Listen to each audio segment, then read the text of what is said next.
আসসালামু আলাইকুম, সবাইকে জুম্মা মোবারক।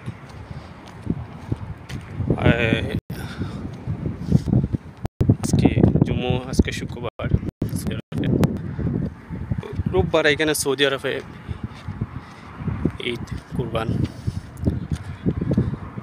আর সবচেয়ে একটা বড় কথা জানেন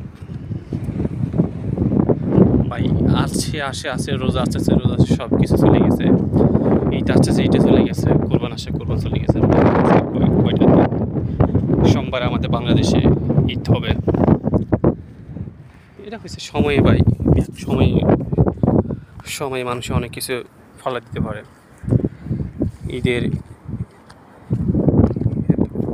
পৃথিবীতে সে দুইজনের দুনিয়া, কার কখন আল্লাহ ডাক দেবে কে বলতে পারে না,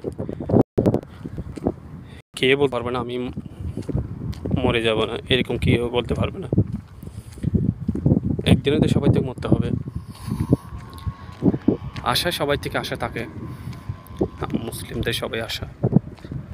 এমন মানুষ আছে, মানে মানুষ বুড়া বুড়া আছে, 100 বছর, 150 বছর, 170 বছর, এই মানুষ বেঁচে আছে, মানুষ আছে। বর্তমানে মানুষের হায়াত খুবই একদম ছোটো হলে ছোটো, মানুষের হায়াত মিনিমাম এখন একটা লোক বাঁচে